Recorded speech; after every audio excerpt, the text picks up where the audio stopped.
you know who looked good in this movie? Bet you can't guess. Dylan O'Brien. Sorry, I spoiled it.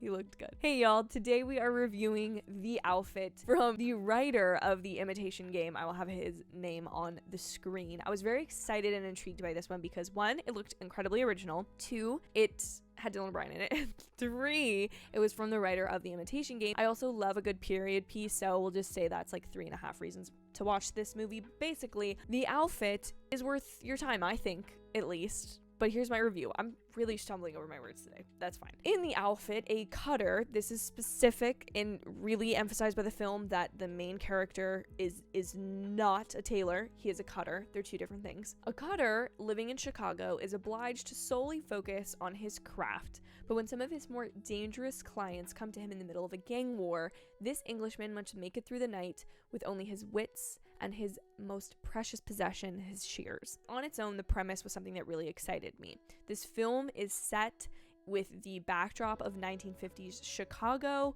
You have a little bit of a gang war going on, and I think this makes for a really interesting combination with a little bit of a mystery film, or like a slight mystery element, because at the beginning of the film, you're kind of given this burning, like a bomb under the table type situation of something, an important thing, I won't spoil what it is, and it basically is something that everyone in the film has a reason to want to have, which makes, to me, for an interesting premise. Kind of the same way in Knives Out, everyone had a motive to kill the grandfather, if you know what I'm saying. Here, everyone has a motive to get this. It's a tape. I'll tell you what it is. It's a tape with contents on it. And basically, everyone is trying to get this tape, and everyone doesn't want it to get stolen because then that might indicate... I'm spoiling the movie. Anyways, everyone's trying to get a hold of this tape in the film, okay? That's what you need to know. There is also a really great element to this film with it being a mystery, with it having this like one possession that everyone is trying to get, is a singular location. This film, and if you don't like claustrophobic small spaces, maybe not the movie for you, but this is a singular location film that takes place solely within this suit shop that the main character runs and works in, and sometimes lives out of, depending on how late he works, because he's a very diligent craftsman, okay? I felt like that just added a lot of tension to this film, because every knock at the door would be like someone new is coming here, and they're not only like showing up to like the set of the play, if you will, but they're also invading this man's very personal, private space, and just something that is very near and dear to him. And so every single step outside of his comfort zone comes with somebody stepping into his shop, which is supposed to be his comfort zone. So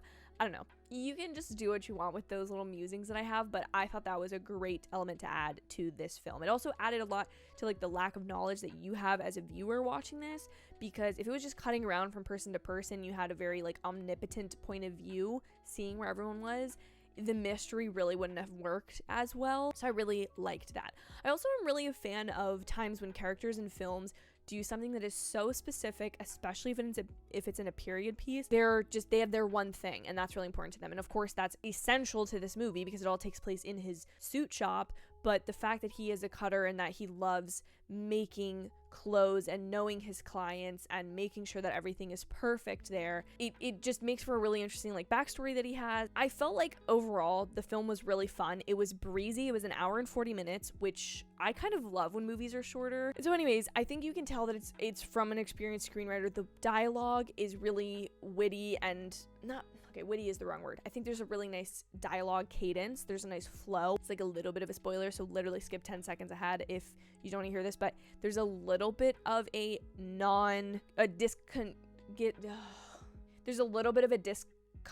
discontinuous editing style, non-continuity. I take my film minor away from me, somebody. There's a little bit of that at play, and a little bit of just some timing that is non-linear. There we go. There's the word finally came to me. It makes the film really excellent. But I do think, and this is my one gripe, especially with saying that it's well written, is that there are some red herrings that are very clearly established within the film, both kind of in what the characters say about certain objects or items, and then also like the way they are visually represented on screen, that you know that certain things are going to be important, but not all of those end up being the case, and some of them are red herrings, but it's not even like, oh, we've been in the wrong direction the whole time. And to me, that's a little frustrating, because I just really like the neatness of having all of those loose ends tied up and knowing that's a red herring, that was irrelevant, and this is what happened here, and this is what happened here. I feel like this film in some ways kind of lacked there. And like I said, my only other real complaint about this movie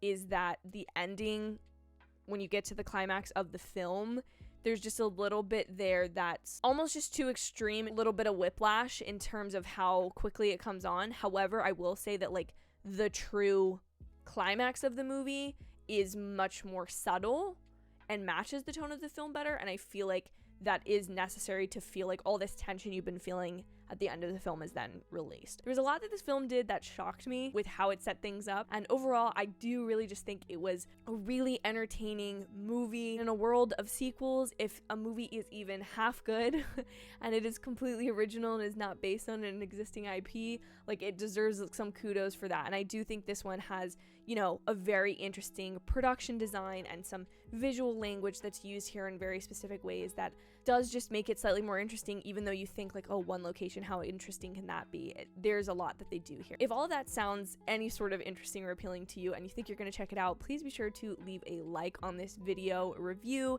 and comment down below your thoughts on the film if you've seen it or your anticipation for the film. Thank you all so much for watching. Hope you have an absolutely amazing day or night whenever you're getting to see this, and I will see you in my very next video. Bye, guys. I don't know why I said see like five times there. That was unnecessary, but what are you gonna do?